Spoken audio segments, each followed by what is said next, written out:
एक बूढ़े भिखारी अनोखी कहानी। हर दिन एक भिखारी दरवाजे के पास आकर भीख मांगता था और घर का मालिक हमेशा घर के बाहर आते ही उसे देखकर फिर जाया करता। कई बार उसके लिए गालियां भी बकता। वो कहता, तू जिंदा ही क्यों है, पूरी जिंदगी ऐसे ही भीख मांगेगा क्या, धरती का बोझ क्यों बना बैठा है। और कभी कभी उस भिखारी को गुस्से में वह धक्का भी मार दिया करता। इतना कुछ हो जाने के बावजूद अधिकारी के मुंह से सिर्फ यही निकलता कि भगवान भगवान तुम्हारे पापों को माफ करे। एक बार सेठ को धंधे में बड़ा नुकसान होने की खबर मिली। सेठ बहुत परेशान था कि तभी उसके दरवाजे पर वही भिखारी आया। गुस्से में अपना आपा खोते हुए सेठ ने उस भिखारी को पत्थर दे मारा। पत्थर लगने के कारण भिखारी का सर फूट गया और उसके सर से खून बहने लगा। फिर भी दर्द से कराहते हुए भिखारी ने इतना ही कहा, भगवान तुम्हारे पापों को माफ करे। भिखारी वहां से चला गया।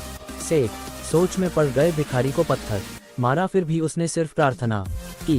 सेठ का गुस्सा शांत हुआ, शेर का मन शांत हुआ। भिखारी का रहस्य जानने के लिए सेठ ने भिखारी का पीछा करना शुरू कर दिया। भिखारी जहाँ जहाँ जाता सेठ उसके पीछे जाता। सेठ ने देखा कि कोई उसको खाना देता, कोई उसको मारता, कोई अपमानित करता तो कोई गाली देता। लोग भिखारी के साथ चाहे जैसा व्यवहार करते, लेकिन भिखारी सबके लिए एक ही प्रार्थना करता, भगवान तुम्हारे पाप माफ करें। अब रात होने को आई थी। भिखारी अपने घर जाने के लिए लौटा। वो अपने घर पहुंच गया, लेकिन सेठ अब भी उसका पीछा कर ही रहा था। एक पुरानी टूटी हुई खटिया पर एक बूढ़ी औरत लेटी हुई थी, काफी कमजोर और बीमार लग रही थी। वह भिखारी की पत्नी थी। अपने पति को वापस आता देख वह खाट से उठ खड़ी हुई। पत्नी ने अपने पति के भीख वाले कटोरे में देखा, उसमें सिर्फ आधी बासी रोटी थी। उसे देखकर वह बोली, आज बस इतना ही मिला, और हाँ, आपके सिर से खून निकल रहा है, ये चोट कैसे लगी। बूढ़ा भिखारी बोला, आज बस इतना ही मिला, किसी ने कुछ दिया ही नहीं, सब ने गालियां दी और एक नए पत्थर भी फेंकना, इसीलिए मेरा सर फट गया। एक गहरी ठंडी सांस लेकर बूढ़ा भिखारी फिर से बोला, यह मेरे ही पापों का फल है।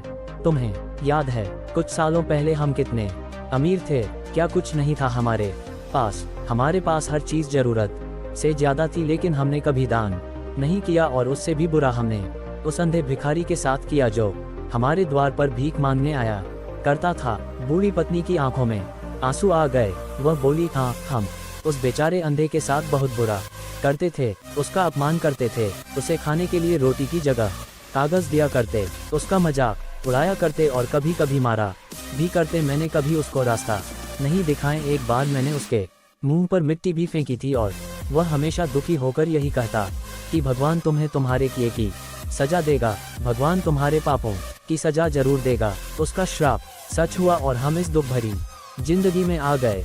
भिखारी बोला, हाँ, उसका श्राप सच हुआ, इसलिए मैं किसी को बददुआ नहीं देता, चाहे कोई मेरे साथ कैसा भी बर्ताव करे, मैं हमेशा उसके लिए प्रार्थना करता हूँ। मैं नहीं चाहता कि कोई भी हमारे जैसे जिंदगी का अनुभव करें, किसी को भी हमारे जैसे दुखों का सामना करना पड़े। वो नहीं जानते कि वह कितना बड़ा पाप कर रहे हैं, इसलिए अनजाने में हुए पाप की ऐसी सजा किसी को भी मिले, मैं नहीं चाहता। सेठ वहीं पर चुपकर यह सारी बातें सुन रहा था।